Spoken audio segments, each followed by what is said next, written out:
David, look, your story, your journey has been an absolutely remarkable one. Incredible journey to get you to the point where you're now playing in these top-level, huge matches.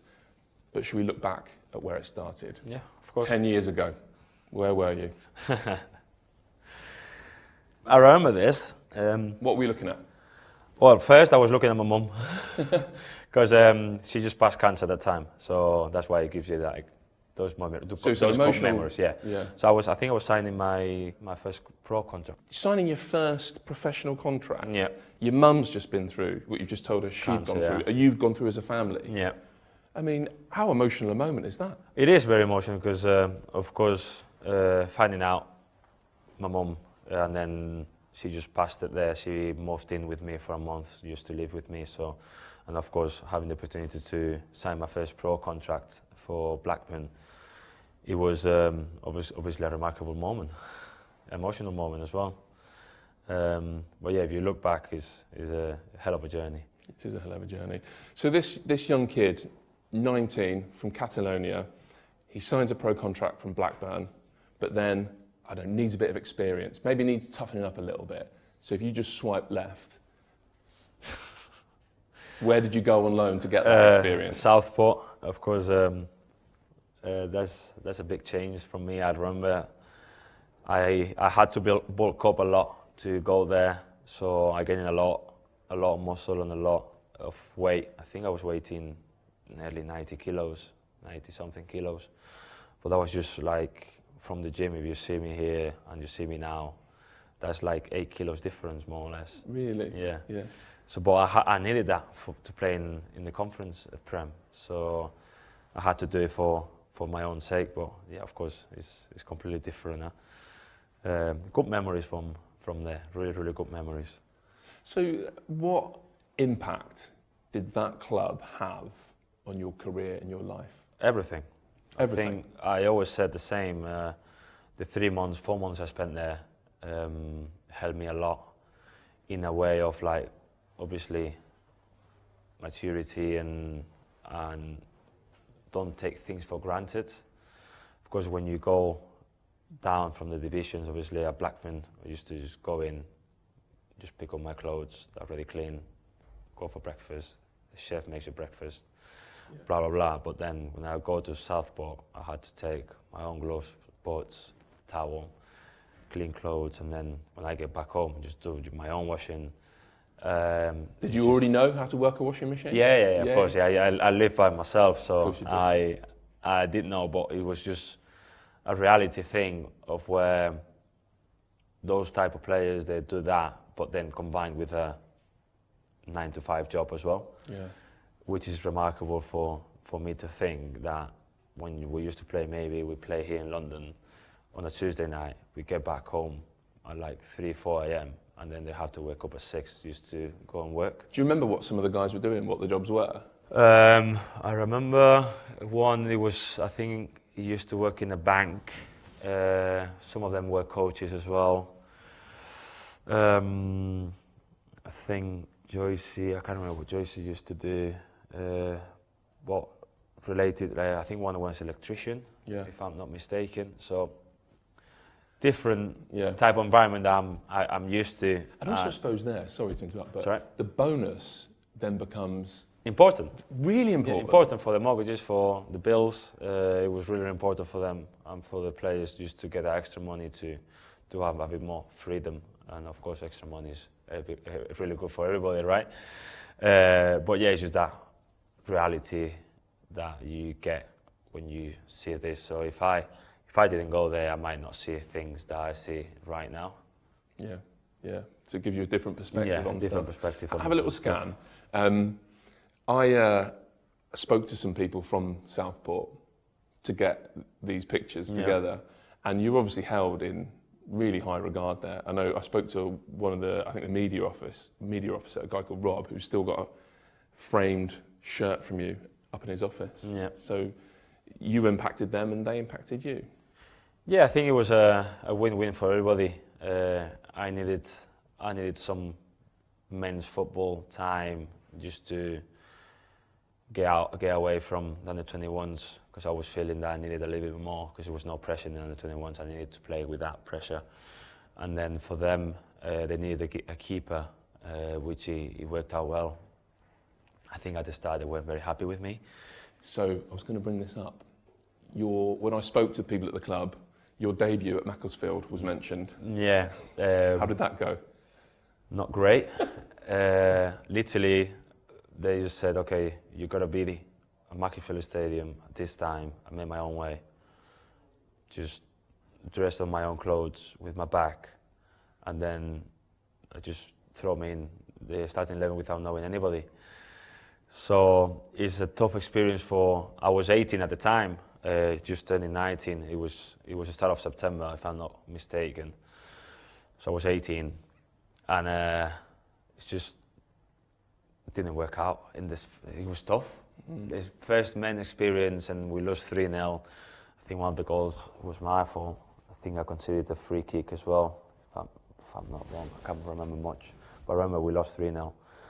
And the first couple of games was tough, just to finding my feet. But then after I found my feet, it was I was enjoying it, playing at this level. Like, I was getting elbowed left, right, and centre, but I was really, really enjoying the challenge. And people say I'm not tall enough, but if you see even there, I was just coming for crosses and trying to help the team as much as possible, and that's even worse than playing in the Premier League in that. Well, it does feel like that, doesn't it? In non-league football, everyone feels like they're massive. I don't know if that was your experience. No, it is, and it's not like keepers don't get protected as much as maybe here we do in the Premier League. But like I said, I was getting elbowed left, right, and centre every time, every cross, or you get protected, or you get smashed.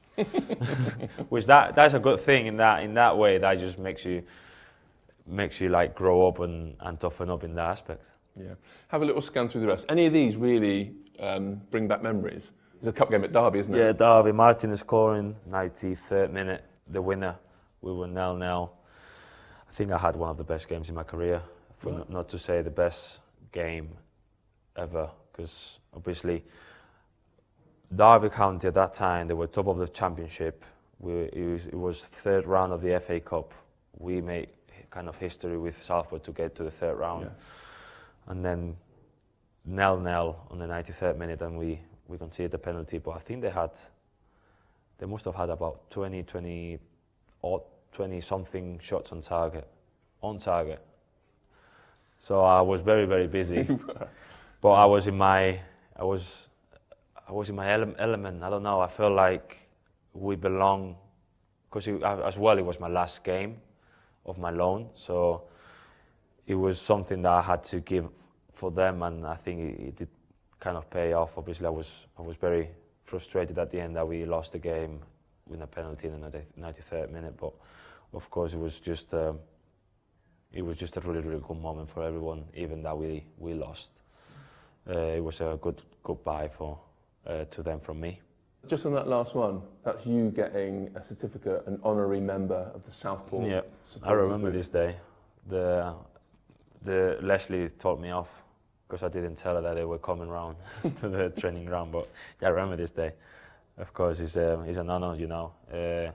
Especially, it's hard to have an impact when you are a lone player, I think. But then when you do the right things and you have the right people there, it's just really, really important to feel welcome and feel that love, even that you are there for 3-4 months. So it was really, really important for me, and really, really appreciate the time that I spent there.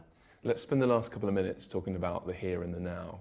So from that loan spell, it takes a couple of years, but you break into the Blackburn team. Yeah. Then you obviously have a really important couple of years in your career at Brentford. And now here you are at one of the best and biggest clubs in the world.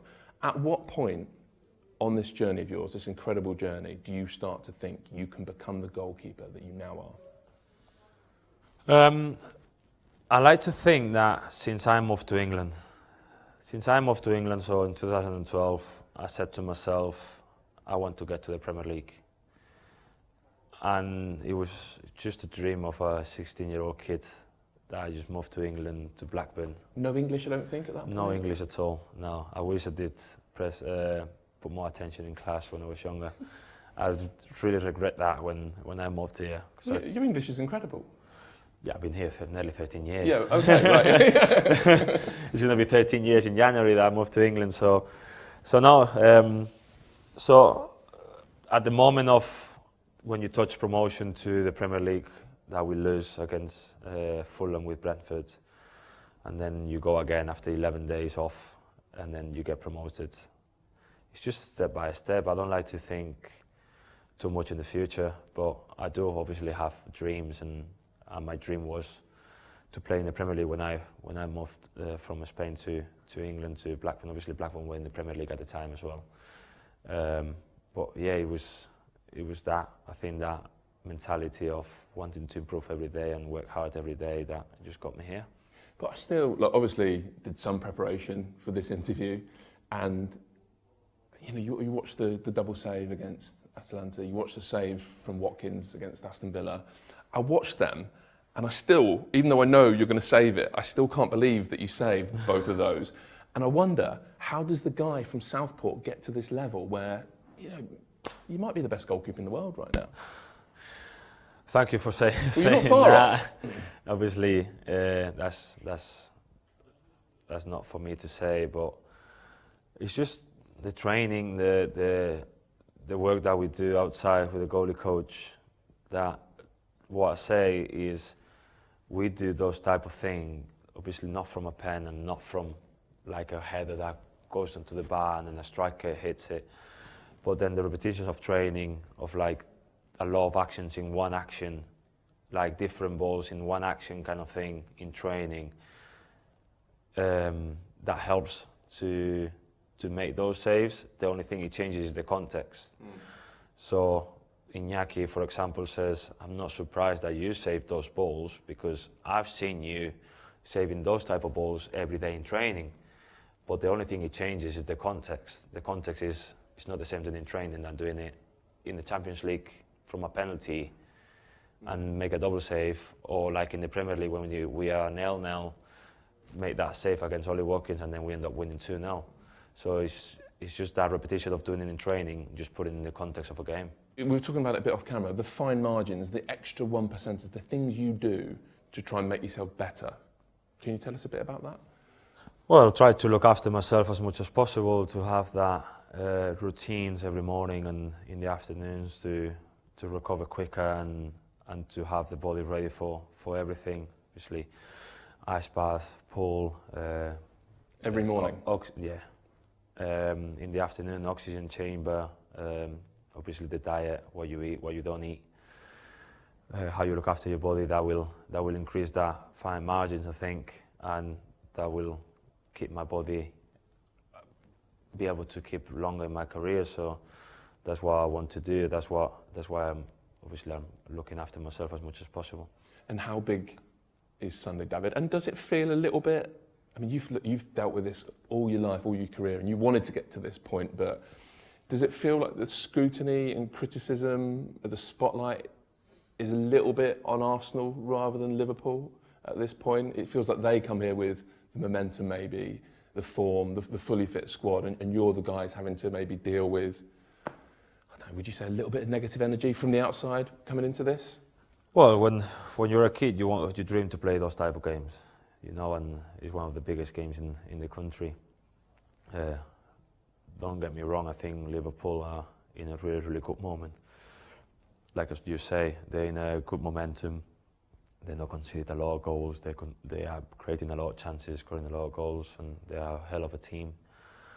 But I think we are at home. We know what we're capable of. We have that belief, that togetherness, that we're going to go on Sunday and win the game. What is said on the outside, we're not interested. We're interested in what is in the inside and what we got as a group, and we have that mentality of trying to win every single game. And we know things haven't gone our way in, obviously, for example, last game against Bournemouth, but we know what we're capable of, and we have that belief that we're going to win this game on Sunday. Very lastly then, do you feel like your story, your journey, the highs and lows you've been through, really helps you in these moments, helps you kind of deal with a big game, make it put it in context a little bit. Yeah, I think so. I think those things that I went through and I lived in different situations, different outcomes, and obviously different moments in my career, that helps you to put your feet in the ground and just go forward step by step. Don't think too much on the past and don't think too much in the future. Just live the present. That's how I like to think. And the next thing is Liverpool, and we're going to try and go to the Emirates and just win for our people and to put a stamp on the table.